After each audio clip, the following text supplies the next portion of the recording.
अस्सलामु अलैकुम वरहमतुल्लाहि वबरकातुहू नहमदुहु व नसल्ली अला रसूलिल करीम अम्मा बाद फ़अऊज़ु बिल्लाहि मिनश शैतानिर रजीम बिस्मिल्लाहिर रहमानिर रहीम। सामिन किराम, जुम्मे का दिन बहुत ही बड़ी फ़जीलत का दिन है।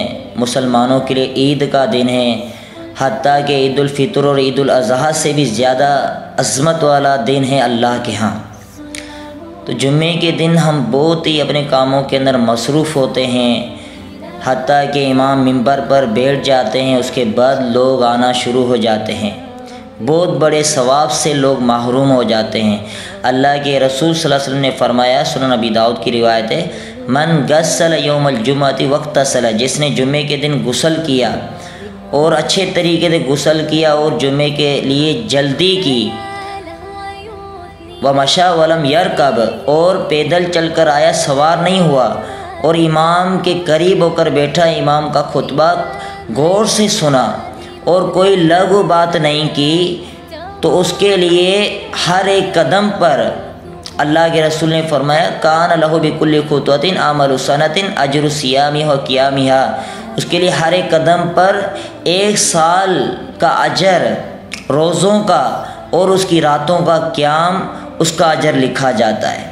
हर एक कदम पर 1 साल के रोज़ों का अजर और उसकी रातों का क़याम का अजर लिखा जाता है। तो आप सोचें कि आप घर से लेकर और मस्जिद तक कितने कदम लेकर जाएंगे।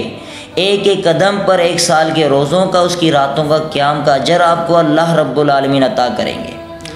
और जो लोग इमाम से पहले जाते हैं, पहली घड़ी में जाते हैं, तो रसूलुल्लाह सल्लल्लाहु अलैहि वसल्लम ने फरमाया उसको ऊँट की कुर्बानी का अजर मिलता है। जो दूसरी घड़ी में जो बंदा जाता है, उस शख्स को अल्लाह रब्बुल आलमीन गाय की कुर्बानी का अजर देते हैं। और तीसरी घड़ी में जो बंदा जाता है, तो उसको अल्लाह रब्बुल आलमीन मेंढे की कुर्बानी का अजर अता फरमाते हैं। जो चौथी घड़ी में जाता है, उस शख्स को अल्लाह रब्बुल आलमीन मुर्गी कुर्बानी करने का अजर मिलता है। जो 5वीं घड़ी में जाता है, उसको अंडा कुर्बानी करने का सवाब मिलता है, उतना अजर मिलता है।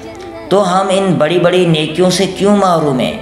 हम जुम्मे वाले दिन भी बहुत ज़्यादा मसरूफ़ होते हैं, हालांकि जुम्मे का दिन ईद का दिन है, और ईद वाले दिन हम अपनी सारी मसरूफियात ख़त्म करके सिर्फ़ अल्लाह को टाइम दें, सिर्फ़ अल्लाह की इबादत करें।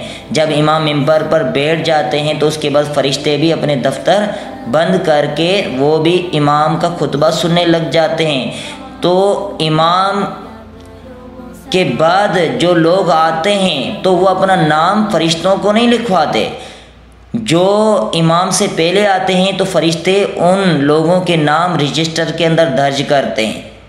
अल्लाह रब्बुल आलमीन का भी हुक्म यही है, या अय्युहल्लज़ीना आमनू इज़ा नूदिया लिस्सलाति मिन यौमिल जुम्अति फस्अऊ इला ज़िक्रिल्लाह, ए मोमिनो, जब जुम्मे के लिए आज़ान दी जाती है, तो जुम्मे की आज़ान के बाद मस्जिद की तरफ दौड़ के आया करो, चल कर आया करो, अपने सारे कारोबार मसरूफियात छोड़ दो और अल्लाह के ज़िक्र की तरफ दौड़ो।